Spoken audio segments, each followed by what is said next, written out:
Right, so what's an ambush? An ambush is a surprise attack from a concealed position on a moving or temporary halted target.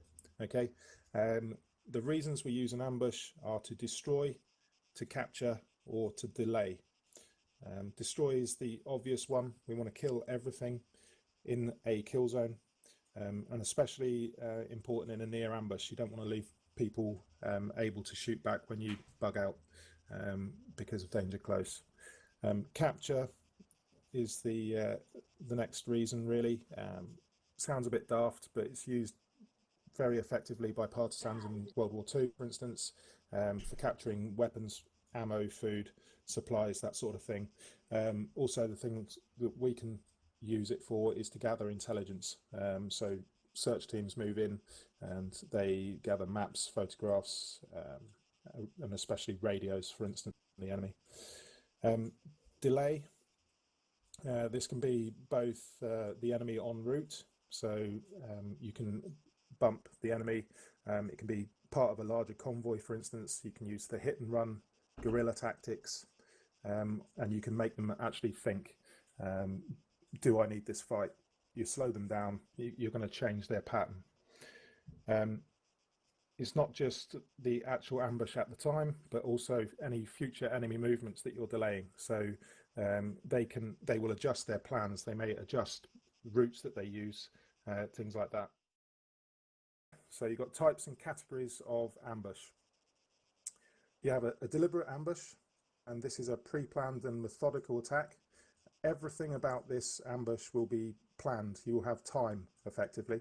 You'll go through your actions on, your what ifs this and what ifs that.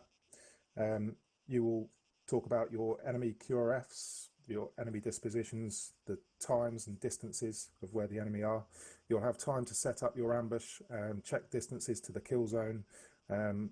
You'll brief everybody, roles and responsibilities. You can recce the area, be that from intelligence and photographs or using local human intelligence to find out the enemy's equipment, numbers, that sort of thing. You'll have time to set up the kill zone. We'll go on to all of this later when we're out on the ground. You'll be able to put out mines, anti-personnel mines, that sort of thing. And you'll be able to build in real life a model. But in Arma, we would be able to use the map to mark positions so that everybody has a clear idea and understanding of what their role is, how it's going to go down, and what happens if the enemy do this. The other type of ambush that we use is Hasty. This is where you seize the opportunity. So you might have visual contact on the enemy. Your squad leader picks up on a risk and reward, starts thinking about it, and he makes a quick and simple setup and initiation. On every ambush, you'll be setting up your ERVs, your emergency rendezvous, so that everybody knows where to go when it goes wrong or when it's called off. And basically, that's all you need for a hasty ambush. Everybody needs to know enemy's coming, this is the enemy, this is direction, that's the kill zone. On the first person firing, everybody let loose, and the ERV is on R6. That's a hasty ambush, and you take the initiative and seize the opportunity. The other reason to use a hasty ambush is you can add security to friendly movements.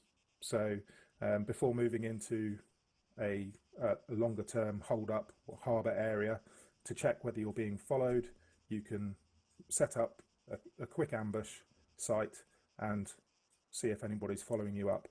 Okay, you set up your ambush to cover the possible enemy approach.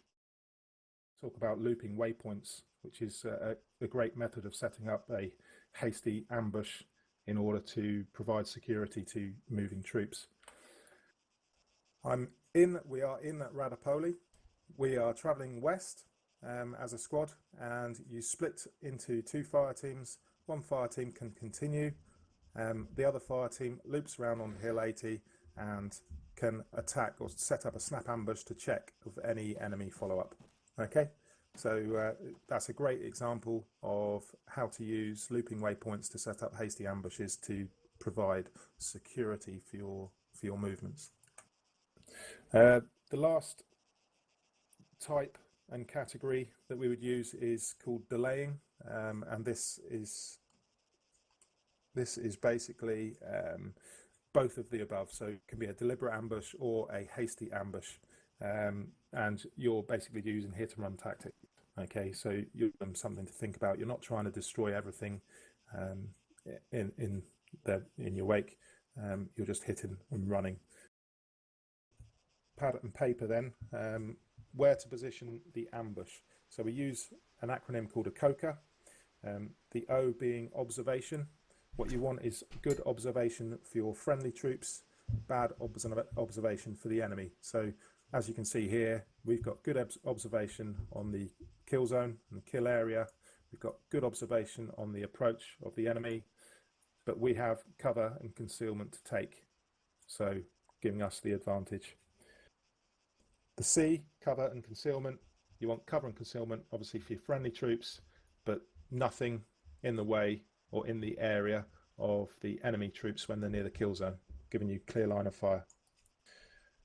Obstacles, you want to be looking for choke points in the ground, so bridges or natural features such as high ground, cliffs, things like that, which actually channel the enemy into the kill zone. Or they could be things that you actually move into place. So you could put vehicles, you could make barriers, you could control the area that you're pushing the enemy in. K is for key terrain.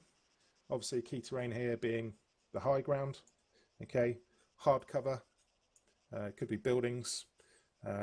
Again, you want these advantages for you as friendly troops to use against the enemy troops. The last on the acronym is the A, the avenues of approach. So you need to know the possible movements of the enemy troops. So again, nice little lookout area here for pre-warning everybody. You've got the avenue of approach that you can warn everybody. Here, when they're actually in the kill zone, you've got a good idea where they're going to go, and it's all flat ground, nice and easy to see. And something to consider is after the ambush, where are the QRFs of the enemy? How long is it going to take them? Which direction are they going to be coming from? Where are you going to go after that ambush?